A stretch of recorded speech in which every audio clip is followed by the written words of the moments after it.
Bien, bonsoir à tous.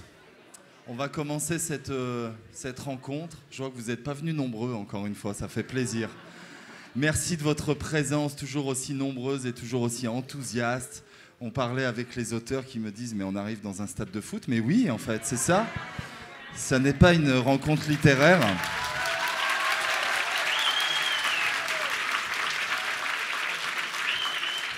Merci à tous de votre participation, de votre présence ce soir, mais plus globalement de votre participation tout au long de l'année à cette aventure du prix Summer, une année entière de lecture, de débats dans les médiathèques, de rencontres avec les écrivains qui se sont tous prêtés au jeu des rencontres dans la métropole au fil de l'année. Donc grand merci à tous, bien sûr, de votre présence. Un petit salut particulier, comme je le fais depuis l'an dernier, à nos amis étudiants de l'Université Lyon 2 du Master Métier du Livre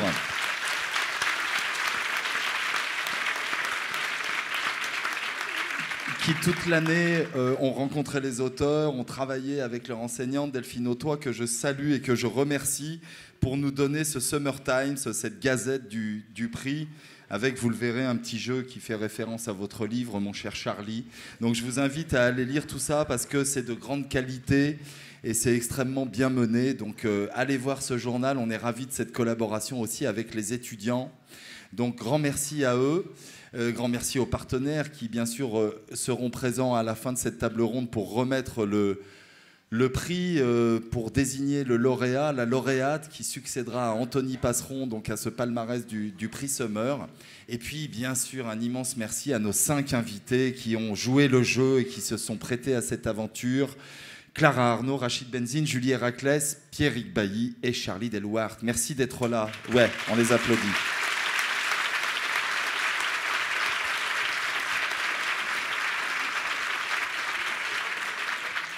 On va faire un petit temps de table ronde, tirer quelques fils dans les livres, mais on va évidemment pas rentrer trop en profondeur, le temps ne nous le permet pas.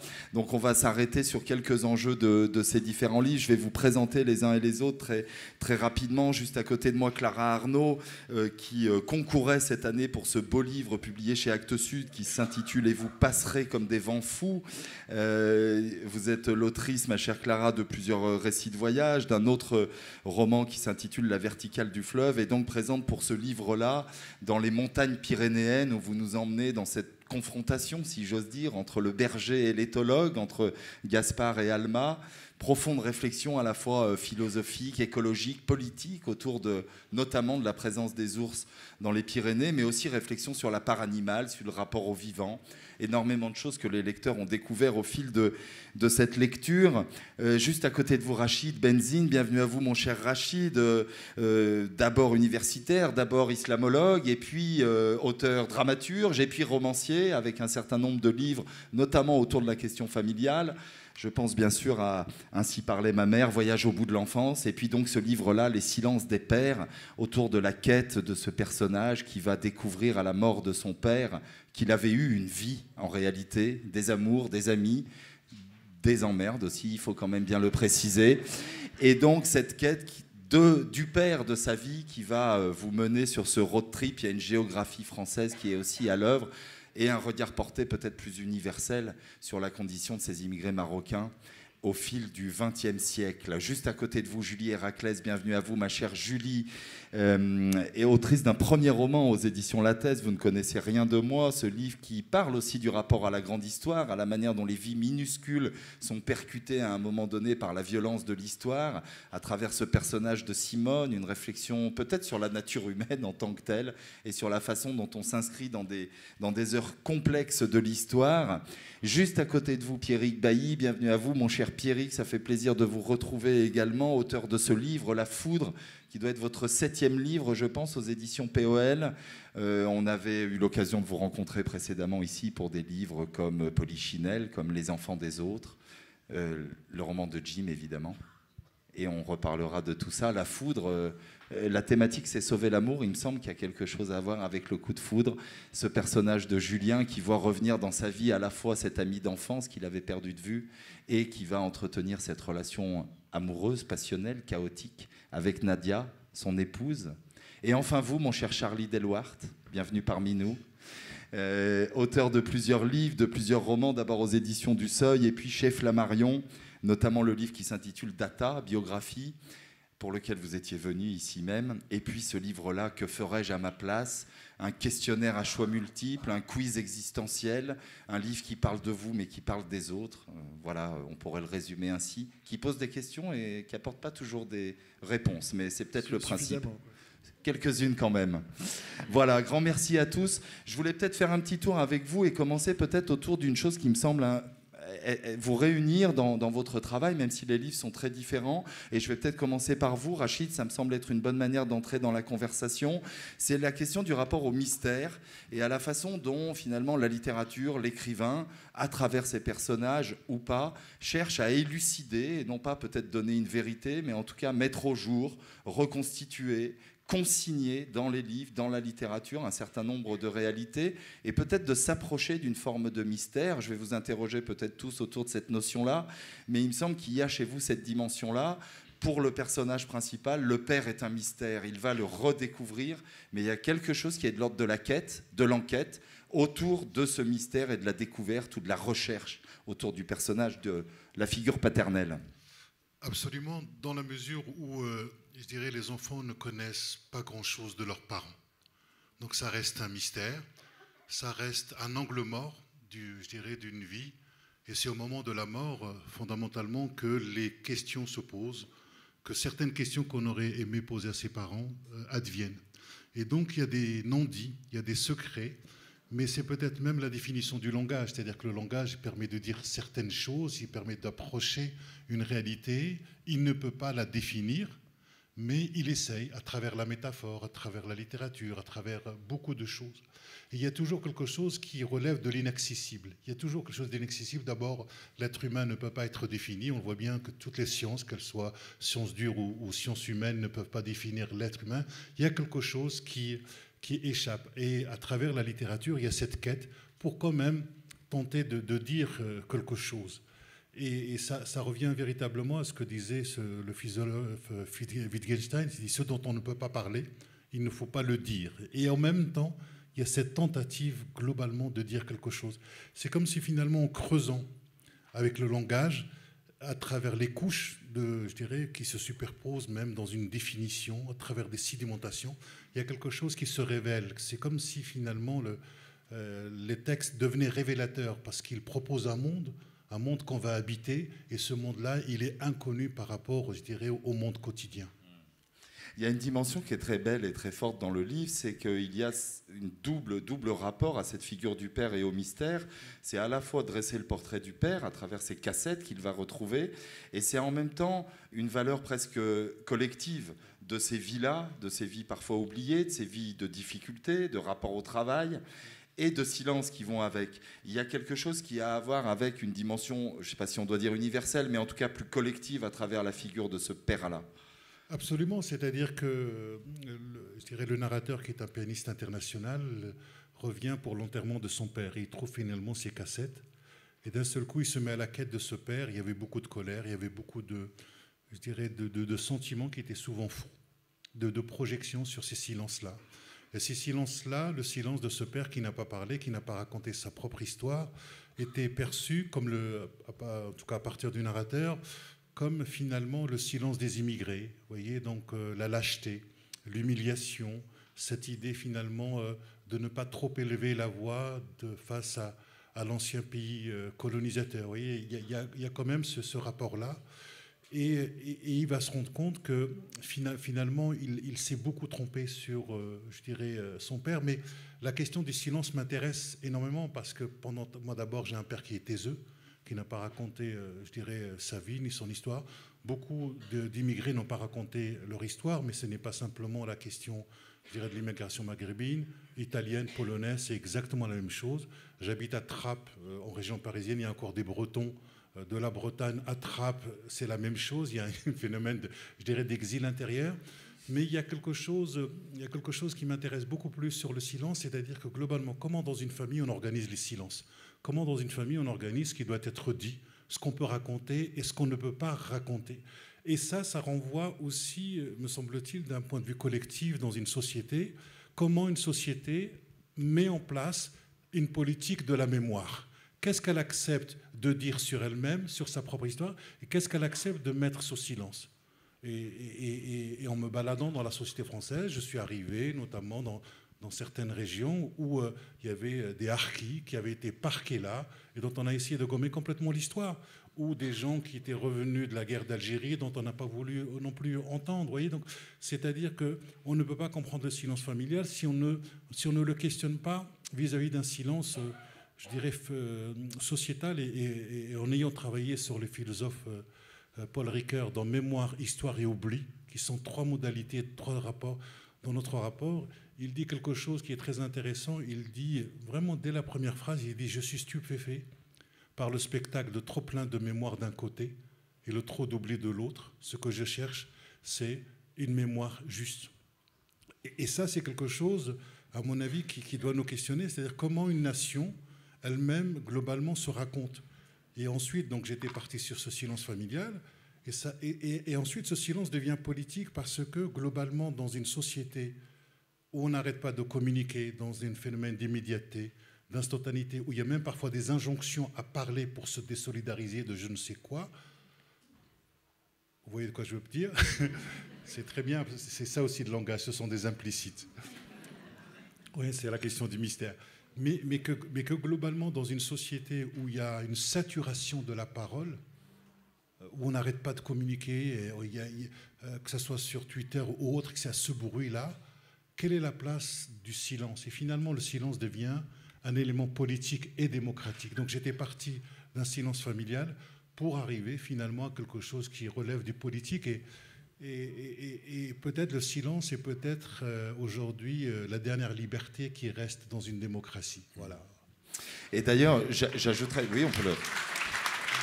Je vais me tourner vers Julie, mais ce qui est très beau aussi, et dans les rencontres que vous avez faites en médiathèque, on s'est rendu compte que ce silence des pères, il était vrai dans cette immigration marocaine ou dans le rapport à l'exil, mais qu'il existait aussi dans la ruralité, dans des milieux bourgeois, et que vous avez eu des retours de lecteurs qui vous disaient que ce silence-là, ils l'avaient connu, même dans des contextes historiques et sociétaux différents.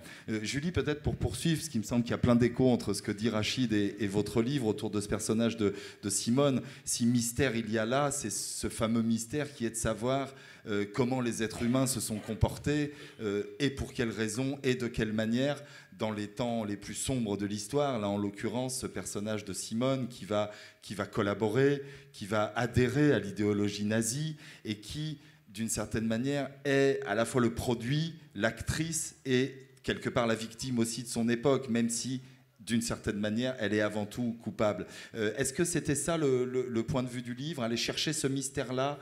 Qu'est-ce qui se passe dans la nature humaine à ce moment-là?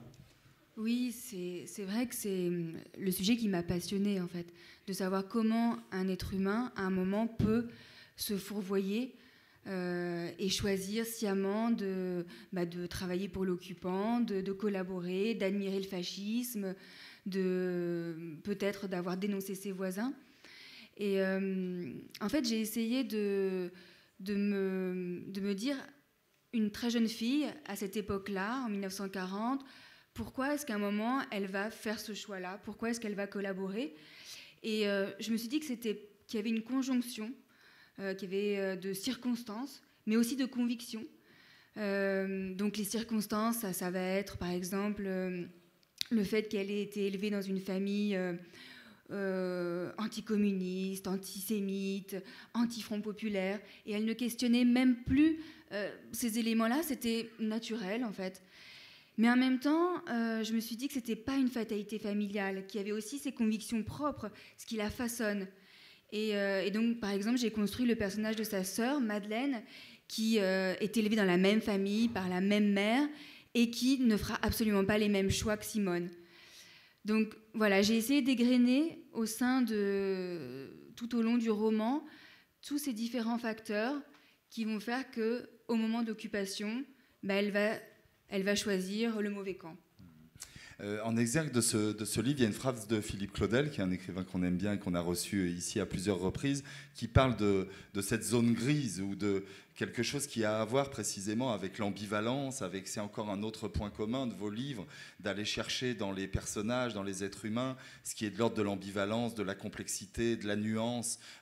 Cette phrase, elle dit beaucoup de la manière dont vous avez envisagé ce rapport au personnage. Alors je dis la nuance, l'ambivalence, la complexité, je ne sais pas si les termes vous conviennent, mais il me semble qu'il y a quelque chose de cet ordre aussi et que l'écriture permet d'aller chercher cette dimension-là. Oui, je suis intimement persuadée qu'on a tous nos zones d'ombre et nos zones de lumière qui cohabitent. Parfois, ça va être l'ombre qui va prendre le dessus sur la lumière. Et pour moi, c'était fondamental dans mon roman de construire des personnages qui ne soient pas manichéens. Donc, par exemple, l'officier allemand, certes, il travaille pour la Wehrmacht, mais en même temps, c'est peut-être le moins national-socialiste de tous les personnages. Il est moins nazi que, par exemple, Simone. Donc, j'ai vraiment essayé que chacun ait son ambivalence. On n'est pas monolithique. On est fait de tellement de contradictions. Et c'est ce que j'ai essayé de représenter dans mon roman. Merci, Julie. Oui, oui, on peut l'applaudir, bien sûr. Je vais me tourner vers vous, mon cher Pierrick, d'ambivalence, de complexité, de sentiments mêlés. Il est beaucoup question aussi dans votre livre, avec ce personnage de Julien. Je ne sais pas s'il y a un mystère dans votre livre, c'est peut-être le mystère de l'amour. J'ai parlé de la foudre. En tout cas, votre personnage, il est ce personnage qui est comme ça, peut-être aussi dans une zone grise. Votre livre, il cherche à fouiller cette dimension-là, les rapports qu'on a aux autres, le rapport qu'on a au monde. Est-ce que vous diriez qu'il y a quelque chose qui est de l'ordre du mystère de l'amour peut-être et du rapport au monde, de la façon de s'inscrire dans le monde et d'avoir une place dans le monde ? Je ne sais pas, moi, quand j'ai écrit l'histoire, j'imaginais que le fait que le personnage principal, le narrateur, tombe amoureux de la femme de son ancien ami, c'était assez naturel et qu'on y aille pleinement de ce côté-là, c'était finalement ce qu'on pouvait attendre de mieux pour lui. Et par exemple, à l'occasion des rencontres dans le cadre du prix Summer, j'ai eu pas mal de retours qui ne comprenaient pas justement le choix du narrateur de s'engager dans cette histoire qui en effet va pas bien se finir pour lui, mais visiblement le lecteur a envie de l'empêcher Et j'ai eu pas mal de recommandations. C'est ça qui était bien, on en parlait tout à l'heure. C'est que parfois, quand on fait des rencontres, les gens n'ont pas lu. Et là, la plupart du temps, tout le monde avait lu. Alors c'était bien, ça dépend des auteurs des livres, mais c'est vrai que dans une des rencontres, où d'ailleurs Yann, vous étiez là, beaucoup de lecteurs avaient des critiques très intéressantes, mais parfois assez dures à faire, mais c'est bien parce que c'est rare en fait, tout simplement. En général, soit les personnes n'osent pas le dire, ou alors ils se dissimulent derrière des avatars sur les réseaux sociaux ou quoi. Donc là au moins, il y avait une forme de franchise à ce niveau-là qui était très appréciable. Puis la franchise est en général relativement... elle est toujours appréciable en vérité. Et voilà, après pour revenir sur ces questions de mystère, oui, moi, je suis d'accord, mais c'est vrai qu'en général, moi j'ai un peu l'esprit de contradiction, et quand je crois à une idée, que je la développe puis je la répète, et au bout d'un moment, je me mets à en douter, puis à vouloir défendre l'idée inverse. Et c'est vrai que j'ai l'impression qu'on est beaucoup à défendre l'idée de la complexité, de la nuance, de l'ambiguïté, de l'ambivalence de tout ça, des personnages et tout. Et il n'y a pas très longtemps, je lisais un texte, je ne sais plus qui disait, oui, il y en a, on en a marre, ça commence à bien faire, cette idée de la complexité à tout crin, et peut-être que dans certaines situations, il faut aussi assumer de prendre parti, d'être un peu tranché. Typiquement, peut-être dans des situations comme il se passe en ce moment dans certains pays du monde et tout. Et je trouvais ça intéressant aussi de mettre à mal un peu cette idée qui commence un peu à être un truisme, à être une idée qui se vide de sens à force d'être répétée ad nauseam, quoi. Pardonnez-moi de ce truisme, cher ami. Ah mais super. Non, mais c'est pas du tout ce que je voulais dire, mais je vais peut-être pas refaire le couplet de la complexité et tout. Mais en fait, c'est à moi que je disais ça, c'est pas à vous. Hein. Non, mais je plaisante, cher ami. Vous avez eu assez de recommandations pendant pendant les rencontres pour en rajouter. Mais j'y reviens parce que je suis un garçon têtu, comme vous le savez. Cette question du rapport à la parentalité, à la morale, à la droiture, à ce qu'il faut faire ou ne pas faire, est-ce qu'il faut écouter ses désirs ou est-ce qu'on y est quand même dans ces personnages. Ouais. Mais peut-être que moi-même j'en ai marre à cause parce que dans plusieurs livres j'ai beaucoup baigné là-dedans. Mais non, je me reconnais en vérité totalement dans ce que vous dites puis dans ce que viennent de dire Rachid et Julie. D'autant que au départ de la plupart des livres, j'ai l'impression qu'il y a des questions beaucoup plus que des réponses et qu'à la fin, il reste tout autant de questions, il n'y a pas pour autant plus de réponses. Mais ce n'est pas forcément un problème, et parfois des mystères et typiquement des silences. Voilà, c'est à partir plus des silences que des discours qu'on écrit souvent. Moi, j'ai fait aussi un livre sur mon père qui est mort, qui ne parlait pas, qui ne savait pas s'exprimer. Et je ne lui ai pas forcément prêté ma voix, que j'ai pas forcément, laquelle n'est pas plus habile que la sienne, mais c'est ça qui m'a fait l'écrire, ce livre. Peut-être que si mon père avait été quelqu'un de beaucoup plus bavard, et si j'avais su plus de choses autour de sa mort, le mystère, par exemple, c'est parce que je ne sais pas comment il est mort que je ne saurais jamais que j'ai écrit ce livre. Si je l'avais su, si j'avais vu son corps, alors que peut-être qu'il n'est même pas mort puisque je n'ai pas vu son corps, mais c'est un autre livre, et c'est une autre question, bah, j'aurais peut-être pas écrit ce livre. Donc oui, en effet, on part, et c'est ça qui alimente l'écriture. C'est L'Homme des Bois, hein, ce livre dont vous parlez, qui est un livre magnifique et extrêmement touchant. Merci pour la transition avec Charlie, parce que question-réponse, on est au cœur dans votre livre, mon cher Charlie. Et là, le mystère, en fait, c'est le mystère d'être au monde. Que ferais-je à ma place? C'est ça, c'est comment est-ce qu'on se définit soi-même, comment est-ce qu'on peut, à un moment donné, dresser un autoportrait de soi-même, et en même temps, comment est-ce qu'en allant chercher des choses intimes, on dit des choses plus largement. Je parlais de rapport intime-collectif avec Rachid. Il y a aussi cette dimension-là dans le quiz existentiel. C'est surtout une volonté de s'en sortir, quoi, à un moment où trouver où sont les issues de secours, parce que c'est l'idée que tous les matins on est criblé, enfin pas criblé de questions, mais qu'on est pris par normalement par des questions, et que ces questions assez simples ou anodines, elles sont notre seul accès, je crois, à des valeurs fondamentales. C'est-à-dire que votre rapport à l'engagement, il arrive dès le moment où quelqu'un vous tend une pétition à la sortie du métro et que vous la signez ou vous faites semblant d'être au téléphone.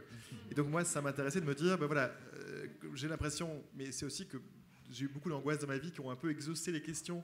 Et donc je me suis dit, ça m'intéresse de mettre à plat les options qu'on a et de dire, à un moment de me dire, mais quel choix j'ai, qu'est-ce que je fais comme choix et qu'est-ce que ces choix disent de moi. Et je crois aussi de plus en plus à la littérature comme une sorte d'enzyme de digestion. Parce qu'on est bombardé de réalité en permanence, beaucoup plus. C'est-à-dire qu'à la question de qu'est-ce que vous feriez, vous avez la réponse de milliards de gens à travers, d'abord qui vous étalent ce qu'ils feraient ou ce qu'ils font dans la vie. Vous avez l'accès historique aussi, l'accès horizontal, culturel de ce que font d'autres gens dans d'autres pays. Et ça m'intéressait d'aller puiser là-dedans pour mes propres réponses. Parce qu'aujourd'hui, en fait, bâtir une réponse, quelle qu'elle soit, il faut puiser partout. Voilà. Vous parlez d'issue de secours, je précise et je le dévoile, hein, qu'en montant sur scène, vous m'avez dit « Ah, c'est bon, je suis sur le côté, je pourrais... C'est bien parce que, en fait, je dirais progressivement, vous ne le verriez pas, mais je déplace ma chaise. Et puis, à un moment, on se dit « Mais en fait, Charlie n'est plus sur scène. » Non, et voilà. Et ça s'est passé comme une sorte d'un tour de magie que j'arrive pas encore à bien faire, mais je m'entraîne, quoi. Peut-être encore une chose, parce qu'on l'entend aussi, sur l'humour et sur l'ironie qui est au cœur de ce livre et qui est aussi toujours en lien avec une forme de gravité très grande. Il me semble que, je vais prendre un seul exemple, mais vous évoquez le rapport à la mort, et il y a de l'intime et puis il y a de l'extérieur. Vous évoquez à un moment donné la manière dont d'autres peuples considèrent notamment ce rapport à la mort. Vous parlez des Mexicains, et vous dites, pour finir le chapitre, puisque vous êtes un écrivain belge, je ne l'ai pas précisé en introduction, j'aurais... Ce qui rassure ma tombe, d'ailleurs. Voilà. Écrivain belge, mais c'est tout. Hein. C'est tout. Ouais. Mais vous écrivez belge pour la vie, mexicain pour l'éternité. Ouais. C'est quand même une... Mais j'avais vu ça au musée de l'homme, en fait. Ils font, quand vous mourrez, enfin, dans la famille, on garde le crâne et on le peint, et puis on le met sur la cheminée.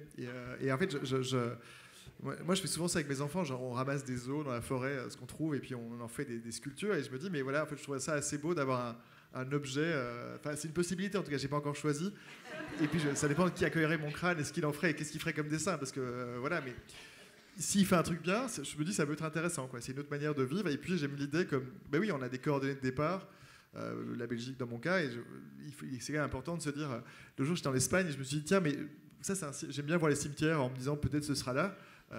Voilà, après, je trouve que c'est intéressant. Alors je me suis dit, oui, alors je partage mes cendres entre différents endroits. Et j'essaye de... en fait, on cherche toujours dans la vie des moyens de compenser celle qu'on n'aura pas. On n'a qu'une seule vie. Donc évidemment, la littérature sert à étendre tout ça, mais c'est surtout que envisager sa mort est un des moyens de réparer sa vie, quoi. Vos enfants doivent passer des bonnes vacances. Visite au cimetière, peinture sur squelette. Ils me remercieront plus tard. Vous aurez remarqué que je suis un peu taquin ce soir, mais c'est le plaisir de vous retrouver tous. Clara, peut-être un petit mot sur cette question du mystère. Alors, il y en aurait plusieurs peut-être dans votre livre, mais peut-être le plus grand est finalement cette réflexion qui est menée de manière romanesque, avec tout un tas de matériaux et de registres, mais qui pose la question du rapport à la part animale et donc du rapport au vivant, donc de notre inscription dans le monde, dans les paysages. Je disais qu'il y avait cette confrontation autour de l'ours, peut-être est-ce un peu simplifiant, mais il y a quelque chose autour de cette idée de la présence des ours dans les Pyrénées qui révèle, ou qui est une sorte de révélateur au sens presque photographique du terme. Est-ce que vous diriez les choses ainsi ? En tout cas, l'ours, c'est quelque part un prétexte ou un peu la personnification de la montagne et ce qui anime, je crois, tous les personnages dans le livre, en tout cas les personnages principaux qui traversent le roman, c'est ce mystère du sauvage, ce mystère de la montagne, de ce territoire très âpre, plus grand que nous, plus puissant que nous. Et ils cherchent à l'élucider chacun à leur manière. Alma, qui est scientifique, a ses protocoles et des clés d'explication qui passent par donc, des pratiques scientifiques. L'éthologie, c'est l'étude du comportement animal, donc elle utilise ces outils-là. Le berger, lui, travaille dans la montagne, donc il a des outils plus techniques de praticien. En tout cas pour ces deux personnages qui occupent la partie contemporaine du roman.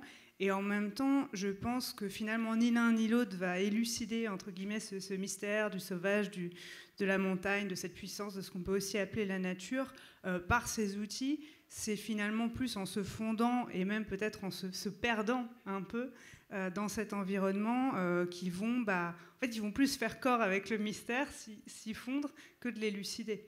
Donc moi, ce qui m'intéresse aussi, sur cette question en général, et après en particulier sur des petites ou des ressorts d'intrigue qui pour moi sont toujours un peu secondaires, mais qui aident comme ça à tirer des fils et peut-être à faire en sorte que le lecteur nous suive, qu'on l'embarque. J'aime bien qu'il y ait toujours une part de non élucidé, et moi-même d'ailleurs quand j'écris, je peux avoir des intuitions, par exemple que Gaspard est traumatisé par quelque chose, mais je ne savais pas avant assez tard dans l'écriture ce qui était arrivé et qui l'avait tant traumatisé. Donc c'est aussi, ça résonne aussi avec la pratique de l'écriture qui est une sorte de processus d'enquête et où nous-mêmes, je pense qu'on est beaucoup d'auteurs à travailler à partir au début d'intuitions, de fils ou d'un territoire ou d'un sujet, mais on ne sait pas exactement où on va. Vous avez évoqué la dimension contemporaine du livre avec Gaspard et Alma. Et il y a en effet la dimension, la profondeur historique qui est liée aux chapitres entremêlés qui sont consacrés au personnage de Jules, ce montreur d'ours ariégeois qui part au début du XXe et qui ira jusqu'à New York, qui est en photo d'ailleurs sur la deuxième ou la deuxième de couverture, me semble-t-il. Cette histoire-là, elle donne à la fois de la profondeur historique sur le rapport peut-être à l'animal ou à la part animale. Elle est aussi une épopée, d'une certaine façon, et elle est l'endroit aussi du rapport à l'ours comme une sorte de double, où, oui, je ne sais pas si je dois dire double, mais peut-être finalement, c'est ça qui résonne très fort dans l'histoire de Jules aussi, et jusqu'au bout du livre, me semble-t-il, la question du chasseur et de la proie, ou quelque chose qui a à voir avec cela. Alors cette photo que j'ai fait reproduire dans le livre, donc c'est un montreur d'ours de la fin du 19e, mais je ne connais pas du tout son histoire parce que lui en particulier, j'ai pas trouvé d'archives. Moi j'ai inventé l'histoire possible ou crédible d'un montreur d'ours à partir d'autres archives, un montreur d'ours ariégeois.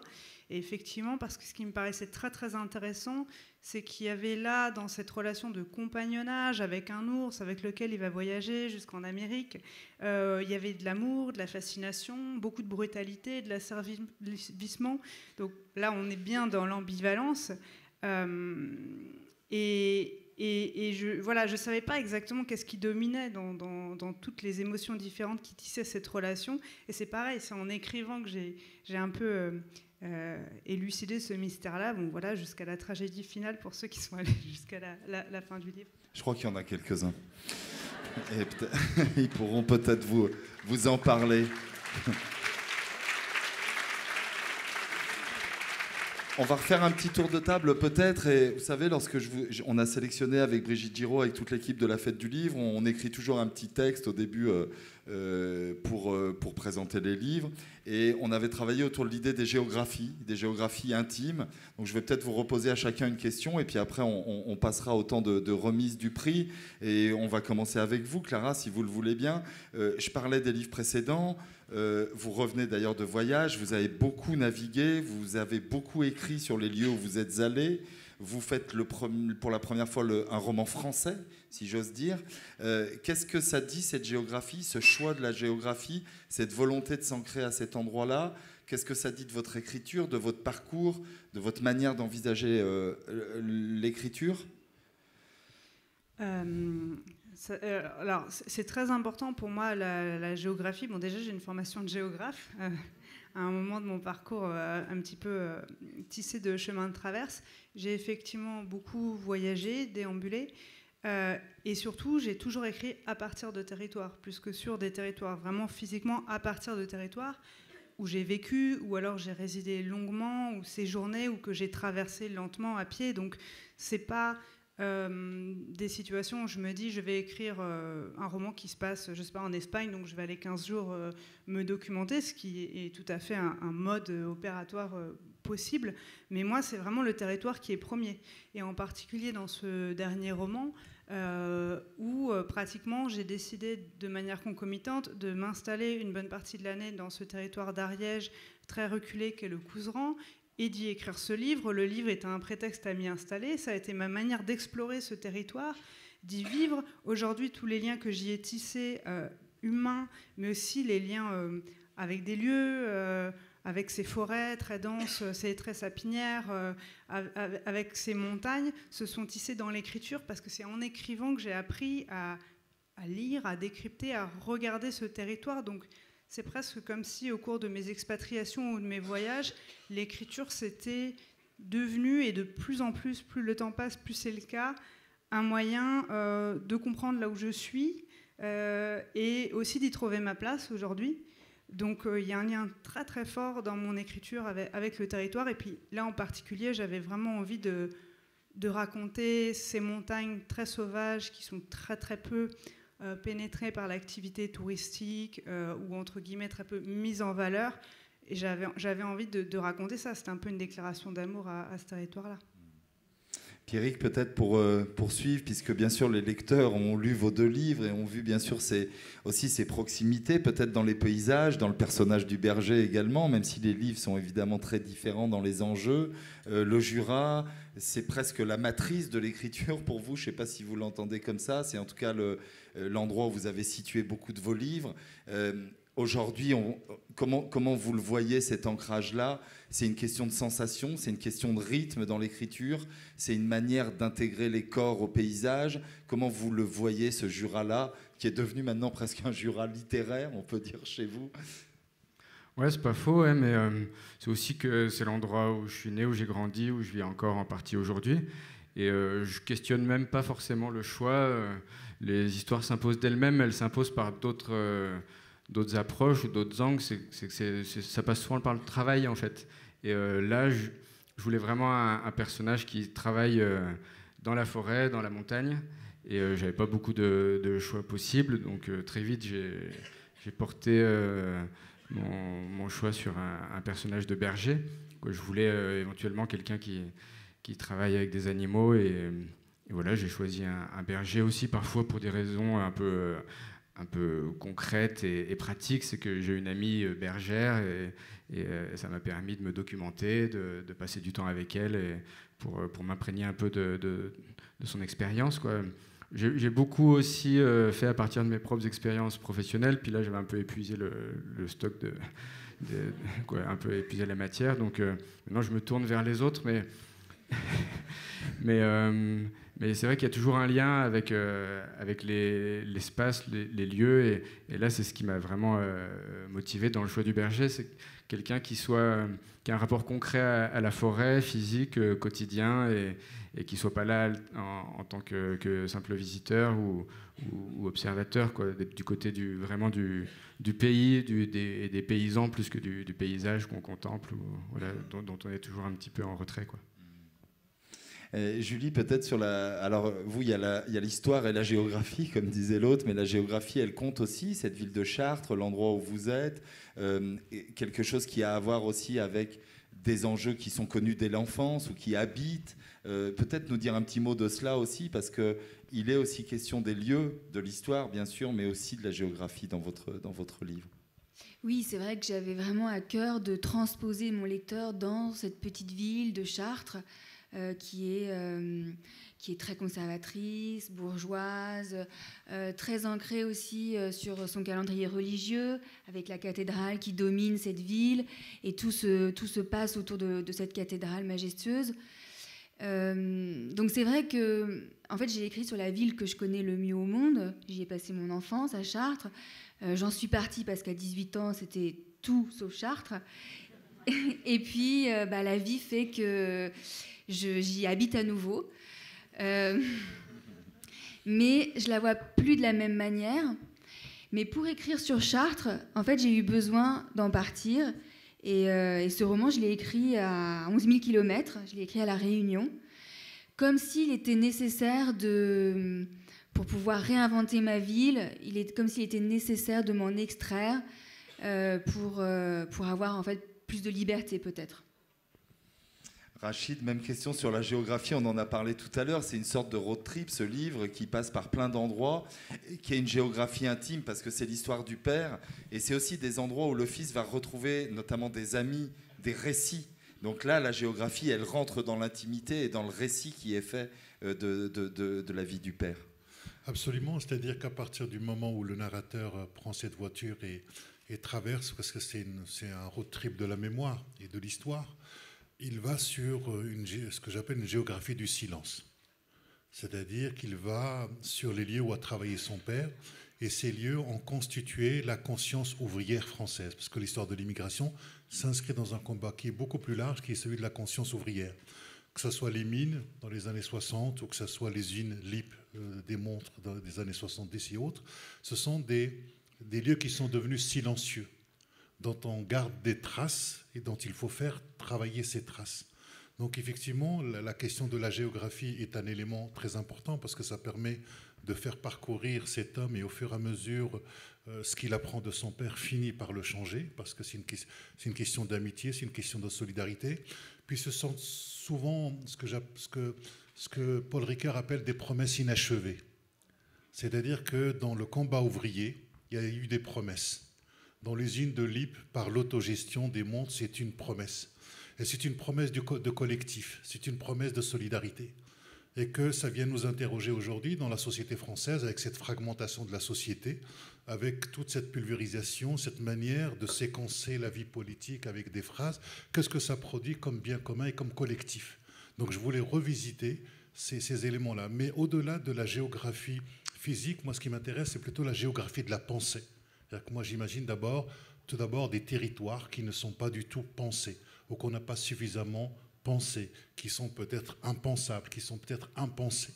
Et justement, le travail littéraire ou le travail des sciences humaines, c'est justement de venir prendre ces objets-là et de les révéler autrement. C'est-à-dire comment, en faisant ce travail de géographie de la pensée, de plein de choses que nous mettons complètement à côté, qui sont complètement à la marge, qui sont invisibilisées, qui sont inaudibles, comment ils viennent perturber la vérité que l'on se raconte sur soi-même. Voilà.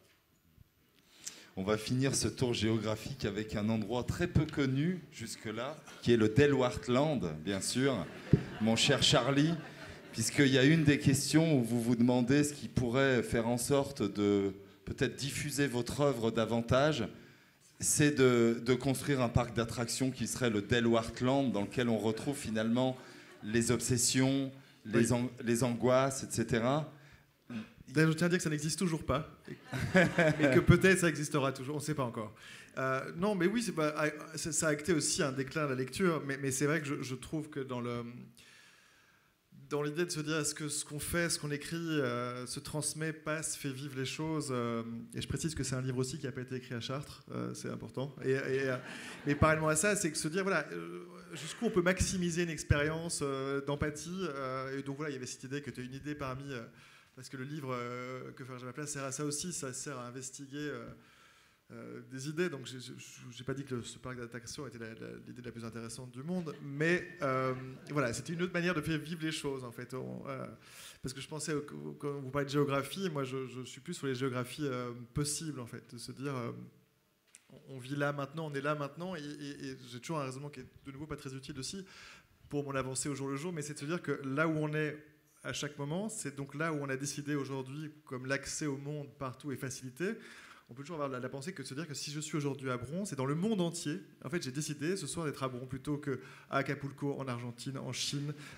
Et donc, si j'ai décidé d'être écrivain, c'est plutôt que d'être pêcheur en Thaïlande. Enfin, donc c'est une vision fausse, mais aujourd'hui, je trouve que l'accès qu'on a au monde, ou la croyance qu'on a qu'il est facilité à ce point-là, fait qu'en fait, ça demande de surchoisir même sa simple vie, en fait. Le matin, vous vous levez, avant, je suppose qu'on ne se posait pas la question à la préhistoire ou même au Moyen-Âge, en fait. Vous vous leviez, vous étiez là, vous étiez. Maintenant, il y a l'illusion qu'on peut être ailleurs. Donc voilà, j'ai toujours l'impression que c'est dans ces géographies-là. C'est qu'en fait, on doit chaque fois redessiner la carte, le territoire dans lequel on vit. On vous remercie donc très fort d'être à Bron, parce qu'il y avait toutes ces autres possibilités.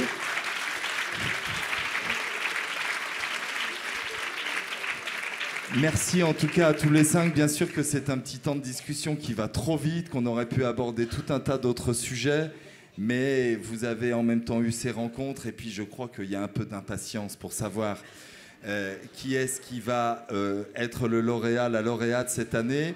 Je vais demander pour ce temps de remise du prix à 2 de nos partenaires évidemment très importants de nous rejoindre, Cédric Van Stevendel pour la métropole de Lyon et Pascal Miralles Fomine, élu à la culture de la ville de Bron. Si vous voulez bien nous rejoindre sur scène pour ce temps de remise de prix. Peut-être si vous voulez venir vers moi là. Oui, prenez l'escalier mon cher Pascal, allez-y.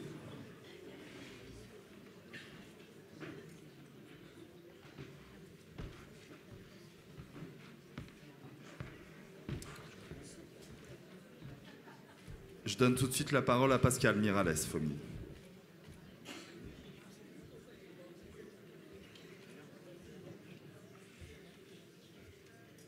Merci Yann. Mesdames, Messieurs les auteurs, Mesdames, Messieurs les lecteurs, lectrices, Monsieur le vice-président, Mesdames, Messieurs les élus, un petit mot. Voilà, nous voilà déjà à la 7e édition de ce prix, depuis le livre de Monica Sabolo qui en avait donné le nom avec son roman Summer. Traditionnellement, on a l'habitude de dire qu'il s'agit de l'âge de raison. En réalité, on est encore entre l'âge de l'enfance et celui de la préadolescence. Mais je n'ai aucun doute sur la pérennité de ce prix. En effet, 51 communes, 59 comités de lecture, 1204 votants, et ceci ne fait qu'augmenter d'année en année. Rappelons le projet, sélectionné parmi les ouvrages parus lors de la rentrée littéraire de chaque automne. Ce sont 5 romans à lire et 5 auteurs à découvrir. Les auteurs retenus viennent ensuite rencontrer les lecteurs dans un certain nombre de médiathèques ou de bibliothèques de la métropole. Les 5 romans présentés cette année et concourant pour le prix Summer 2024 offrent aux lecteurs une palette variée de sentiments éprouvés tout au long de nos vies. Qu'il s'agisse d'humour avec Charlie Delwart et son titre « Que ferais-je à ma place ?», qu'il s'agisse des enjeux écologiques qui animent notre monde avec le récit de Clara Arnaud, avec son roman « Et vous passerez comme des vents fous », qu'il s'agisse de l'histoire d'une vie qui nous perturbe parfois avec l'ouvrage de Julie Héraclès, La tondue de Chartres, qu'il s'agisse d'une pudique relation père-fils désynchronisée avec l'écrit de Rachid Benzine, Les silences des pères, ou du livre de Pierre Bailly, La foudre, avec une histoire d'amour envoûtante mais torturée. Enfin, permettez-moi de remercier tous les lecteurs ici pour leur engagement, les partenaires ainsi que les équipes de la Fête du Livre de Bron qui concourent à la réussite de ce moment. Merci à tous.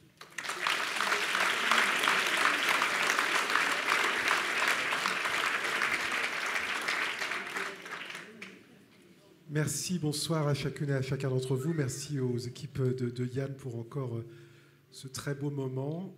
je le dis toujours, à chaque fois, je viens quand même avec un grand plaisir et je me force à chaque fois de pouvoir assister à ce moment-là parce que c'est certainement un des beaux moments de ce festival. D'abord parce qu'on n'a pas tout le temps de lire les livres avant et au moins de découvrir et d'être en phase avec ce qui vient d'être dit. Ça permet de passer un moment intéressant. Vous l'avez dit, monsieur l'adjoint, je vous salue également.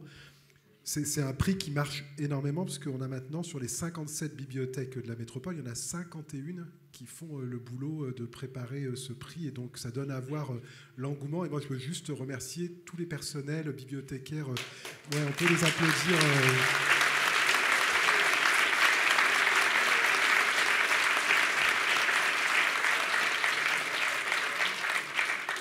Et je le fais très sincèrement parce que, on est dans un moment où on interroge beaucoup la question de l'accès à la littérature. Il y a un truc que j'adore aussi, c'est de les faire patienter un peu et de vous faire patienter aussi.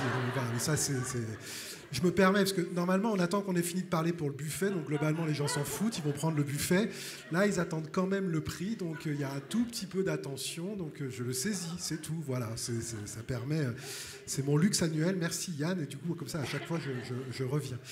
Non, mais je le disais, parfois, on s'inquiète sur la question de l'accès à la lecture, on se demande ce qui se passe, on a les chiffres des médiathèques là sur la métropole, on a pris plus de 25% d'usagers, de prêts, etc. Donc au-delà de préparer ce prix, de donner accès à ces romans, d'engager des moments d'échange, c'est aussi des lieux qui aujourd'hui, on disait tout à l'heure sur les questions de est-ce qu'il y a des lieux où il y a du silence, où il y a un peu de réflexion, où on accepte de penser le monde dans un temps un tout petit peu moins précipité, ce sont des lieux qui y participent et je vous assure qu'on en a besoin dans ces moments-là. Donc je voulais avoir ce mot pour elles et pour eux, pour la qualité du travail. Alors bien sûr, il va falloir choisir, et c'est pas moi qui l'ai fait, donc je suis assez tranquille. Mais juste revenir quand même sur ce que vous nous avez partagé. Ben oui, vous ne pensez pas que je vais le dire tout de suite quand même. Mais... Alors, j'ai compris que les auteurs et les autrices sélectionnés n'étaient pas obligés de respecter le thème « Sauver l'amour », mais quand même, il y a quand même un peu de choses autour de ça. Et en tout cas, on peut rejoindre un certain nombre de choses qui nous ont proposées ce soir, soit sur cette nécessité du silence que je venais d'évoquer avec Rachid Benzim, soit aussi cette question qui sont finalement des conseils aujourd'hui qui nous sont chers, de se dire accepter de reconnaître la part de l'ombre et la part de lumière de chacun. Enfin, je pense que si on lisait aujourd'hui ce monde aujourd'hui comme cela, on serait peut-être un peu moins bête, monsieur l'adjoint. Je dis nous, c'est nous plutôt les politiques, vous savez, parce que parfois on a aussi besoin que la littérature nous interpelle, et ça c'était Julie et Héraclès qui nous disaient ça. Moi, finalement, j'aime bien votre propos de sortir un peu du truisme sur la nécessité de la complexité pierrique, parce que... Non, mais au début, ça m'a choqué, et je pense quand même que vous avez raison. Je pense qu'à un moment, parfois, ça pourrait être nécessaire, et en tout cas, ne serait-ce que de l'interroger de temps en temps, ça pourrait aussi nous rejoindre. Bon, alors après, Charlie Dewatt, vous êtes complètement barge. Ça va, vous êtes belge comme moi. Donc, non, mais c'est bien. Vu qu'on a la belgitude en commun, je m'appelle Van Stevendel, voilà, donc je me sens solidaire de là où vous nous emmenez, mais que pour réussir sa vie, il faille d'abord préparer ou en tout cas penser sa mort. C'est intéressant comme chemin, en tout cas. Moi, ça me parle. Non, mais je trouve ça... Allez-y, vous avez le droit de me répondre. Je ne suis pas du tout... Mais en tout cas, et alors surtout quand vous rajoutez après que du coup, certainement notre problème, c'est qu'on doit surchoisir notre vie. Ça commence à faire beaucoup de variables. C'est vrai. Voilà. Et après, j'avais une question pour Clara Arnaud. Moi, la dernière fois qu'on m'a parlé d'ours, c'était dans un très beau roman graphique ou une BD, Jean-Marc Rochette, La Dernière Reine. Et vous l'avez lu, pas lu avant, pas du tout C'est un très bel ouvrage, un très beau roman graphique ou BD, je ne sais pas comment il voudrait qu'on le dise. Je l'ai lu, il est paru en plein cœur de l'écriture du roman. Je ne savais pas que Rochette travaillait ni sur ce sujet, ni sur cette BD. Je connais un petit peu son travail et donc je l'ai lu vers la fin de l'écriture de mon livre. Voilà, ça fait partie des sources. Et puis j'ai une affiche, un libraire m'a offert une grande affiche de la couverture, donc je l'ai chez moi maintenant. Voilà. Vous avez de la chance. Bon, alors on y est. Donc vous avez tous, vous avez voté, vous avez discuté, échangé. Et du coup, ils ont été désagréables avec vous, Pierrick Bailly, ou pas? Pas désagréables, juste un peu... ils sont allés vous chercher, quoi. Non, ils ont simplement dit ce qu'ils pensaient, tant mieux, quoi. Mais pas désagréable, pas du tout, quoi. Moi, ça me dérangeait pas du tout. Vous nous direz. Alors, donc, le prix Summer, donc, décidé par les lecteurs, avec l'accompagnement de tous les acteurs des bibliothèques, a été accordé sur la base, à la fois, en tout cas, c'est ce qu'ils disent, d'une écriture délicate, puissante, qui nous invite à réfléchir et qui nous émeut profondément. Donc, globalement, ça peut être tout le monde. Et donc, vous avez choisi « Et vous passerez comme des vents fous » de Clara Arnaud.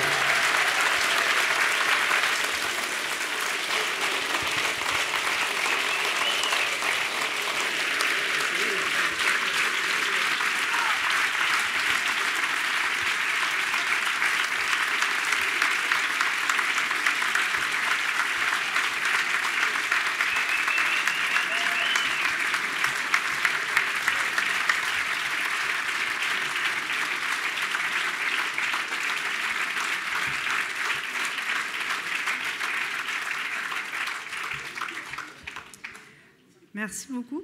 C'est impressionnant, là, maintenant que je suis debout, je me vois mieux, vous êtes vraiment nombreux. Et merci pour l'accueil, merci pour le prix. Je suis touchée que ce livre vous ait touché, parce que, ou ait touché du moins certains d'entre vous, au moins. Si on rejoint le sujet du festival, c'était vraiment ce livre une déclaration d'amour à mes montagnes. Et quand je dis mes montagnes, c'est pas au possessif, c'est vraiment très affectueux. Ça fait assez peu de temps que je suis dans le Couserans, 2 ans seulement, mais comme je vous le disais, je m'y suis installée en écrivant, même si je venais avant dans cette région. Et j'avais vraiment envie de partager ce territoire et beaucoup d'autres montagnes que j'ai fréquentées, l'amour que j'ai pour ce territoire, pour les gens qui y vivent, pour les bêtes qui y vivent, les animaux domestiques, les animaux sauvages. Là, en recevant ce prix, j'ai plein de gens qui me viennent en tête et plein de pensées émues pour tout un tas d'amis, bergers, naturalistes, ermites, poètes, amoureux des montagnes, qui sont exilés là-haut et qui, pour rien au monde, ne redescendraient, en tout cas pas toute l'année. Et qui m'ont accompagnée dans l'écriture et qui, chacun à leur manière, apparaissent comme ça dans certains personnages, dans certaines scènes, et eux seuls peuvent se reconnaître d'ailleurs. Et puis, je veux remercier Yann Nicole, la Fête de Bron, parce que c'est assez rare d'avoir accès à des rencontres où voilà, on a autant de public et des gens si enthousiastes et qui ont lu les livres, et où il y a vraiment un sens de la fête autour du livre. Et je pense que c'est extrêmement important pour faire vivre la littérature. Et puis je remercie aussi mon éditeur Olivier Espace qui est là ce soir, et à travers lui toute la maison Actes Sud, parce que on dit peut-être pas assez, ou en tout cas moi je tiens à le dire ce soir, que l'écriture c'est très intime et très solitaire.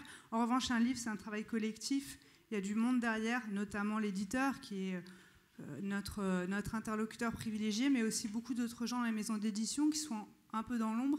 Moi, j'étais très soutenue et durant l'écriture et jusqu'à maintenant dans l'écriture de ce livre et du précédent.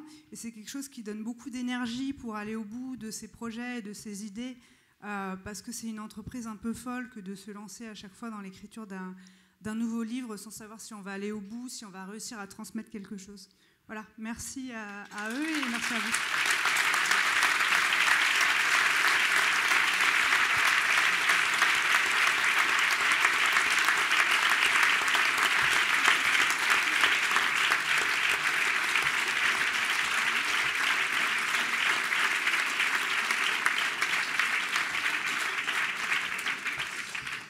Juste un tout petit mot. D'abord, grand merci à Pascal Miralles et à travers vous, Pascal, à la ville de Bron, évidemment, qui est notre soutien principal. Merci à Cédric Van Stevendel, à la Métropole, qui nous accompagne dans ce beau projet.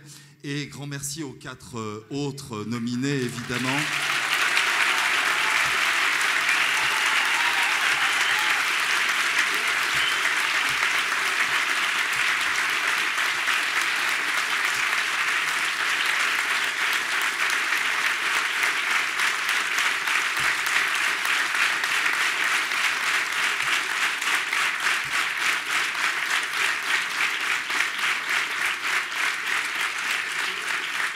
Je dis à chaque fois aux perdants, si on peut dire, qu'ils font quand même partie de la famille Summer. Et ça fait, voilà, maintenant c'est la 7e année, on est à 35 écrivains qui ont été sélectionnés. Et il y a des lauréats, en effet, mais il y a toute cette famille-là qui maintenant fait une sorte de communauté autour du Summer et avec l'ensemble des lecteurs. Donc vraiment, grand merci d'avoir été là.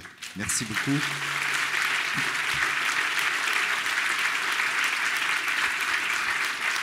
Et puis, pour terminer, un tout petit mot d'ordre pratique. On va terminer maintenant cette rencontre et on va avoir un petit temps en compagnie de Cédric Van Stevendel, en compagnie de Jérémy Bréau, de Monsieur Drouet, de la DRAC, d'inauguration, un petit mot de parole qui aura lieu juste dans le grand hall.